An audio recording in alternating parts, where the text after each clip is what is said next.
By far, the most important organs of sense are our eyes. We perceive up to 80% of all impressions by means of our sight. Even if other senses such as taste or smell stop working, it's the eyes that best protect us from danger. But you know what?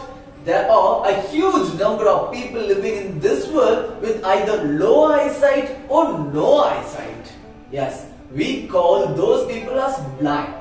Living in this world without eyesight is actually challenging. We all would have experienced it in our lifetime at least once on how it's like to be blind. Perhaps through a game. Blind man's buff, we call it. A game where one player is blindfolded and then confused by being spun around several times.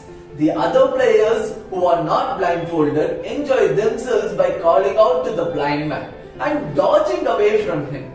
A player touched or caught by the blind man takes on the blindfold and so on it continues.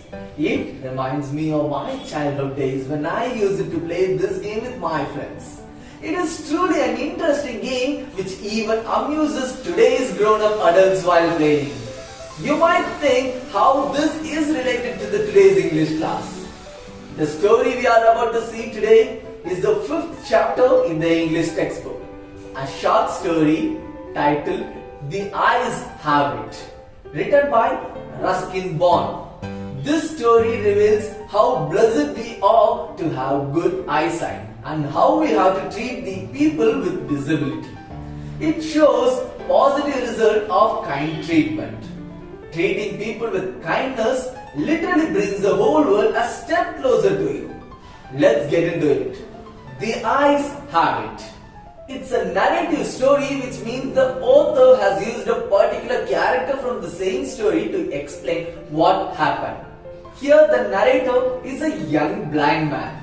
Yes, he is a blind man. The author narrated the whole story from the blind man's perspective, from the blind man's point of view. This blind man is going to say what happened in one of his train journeys. He is going to narrate the incident that happened in his life in a train journey. From here onwards, I call the young blind man as the narrator. The narrator was all set for his journey to Dehradun, shortly called as Dehra, in a train.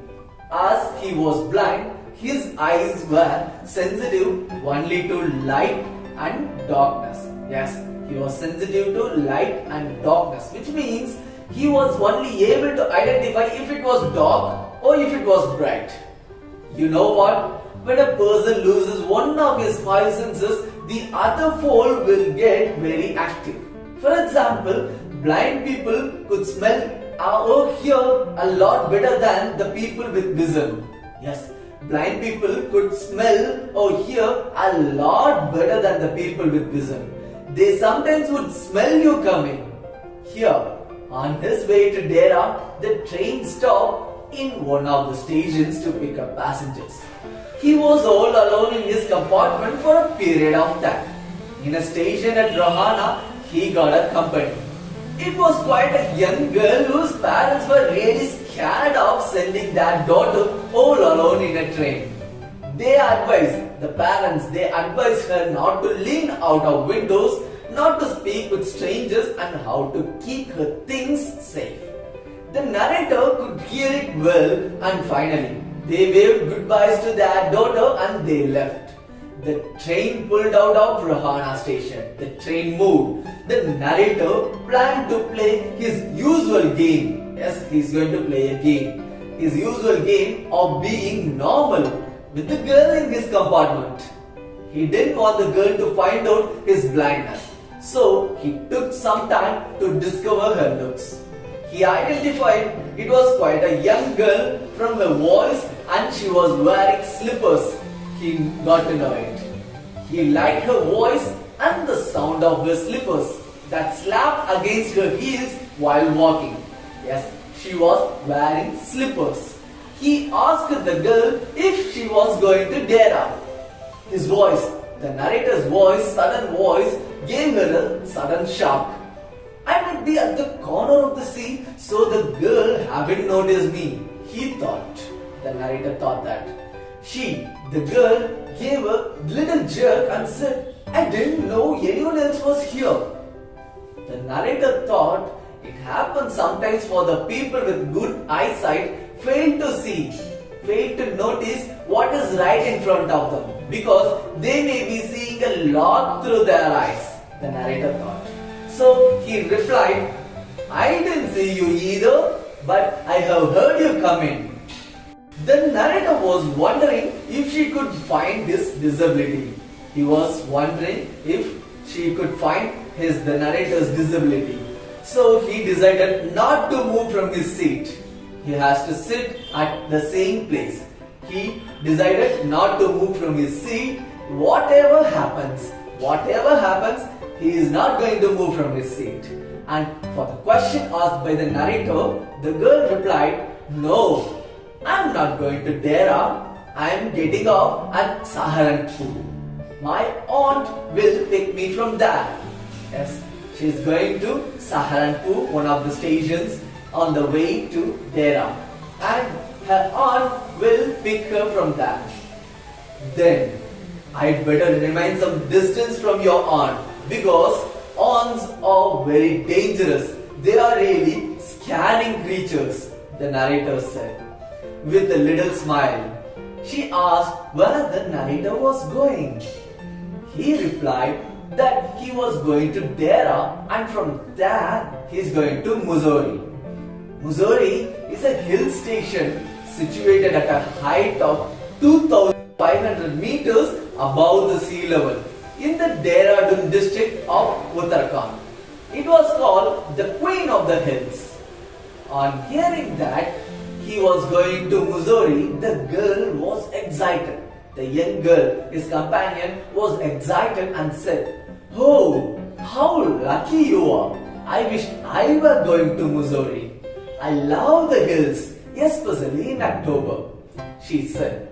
The narrator recollected all his memories in the past and replied the girl that October was the best time as the hills were covered with beautiful dahlia flowers.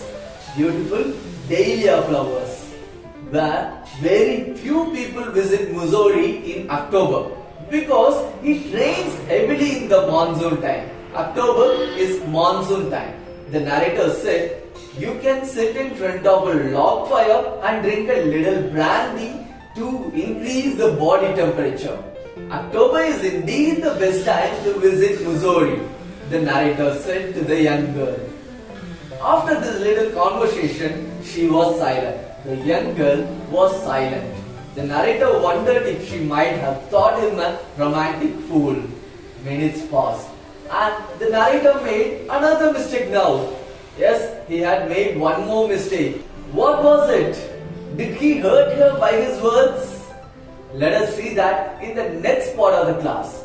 And that's the end of today's class. That's all for today. Thank you for watching this video. See you soon in the next video. Textbook reading. Lesson 5. The Eyes Have It. Written by Ruskin. I had the train compartment to myself up to Rohana. Then a girl got in. The couple who saw her off were probably her parents. They seemed very anxious about her comfort, and the woman gave the girl detailed instructions as to where to keep her things, when not to lean out of windows, and how to avoid speaking to strangers. They said their goodbyes and the train pulled out of the station. As I was totally blind at the time, my eyes sensitive only to light and darkness, I was unable to tell what the girl looked like. But I knew she wore slippers from the way they slapped against her heels. It would take me some time to discover something about her looks, and perhaps I never would. But I like the sound of her voice and even the sound of her slippers. Are you going all the way to Dera? I asked. I must have been sitting in the dark corner because my voice startled her. She gave a little exclamation and said, I didn't know anyone else was here. Well, it often happens that people with good eyesight fail to see what is right in front of them. They have too much to take in, I suppose. Whereas people who cannot see or see very little have to take in only the essentials. Whatever registers most tellingly on their remaining senses. I didn't see you either, I said, but I heard you come in. I wondered if I would be able to prevent her from discovering that I was blind, provided I keep to my seat, I thought. It shouldn't be too difficult. The girl said, I am getting off at Shaharanpur. My aunt is meeting me there. Then I had better not get too familiar, I replied. Aunts are usually formidable creatures. Where are you going? She asked. To Dera and then to Missouri. Oh, how lucky you are. I wish I were going to Missouri. I love the hills, especially in October. Yes, this is the best time, I said, calling on my memories. The hills are covered with wild dahlias and the sun is delicious, and at night you can sit in front of log fire and drink a little brandy. Most of the tourists have gone and the roads are quiet and almost deserted. Yes, October is the best time. She was silent. I wondered if my words had touched her, or whether she thought me a romantic fool. Then I made a mistake.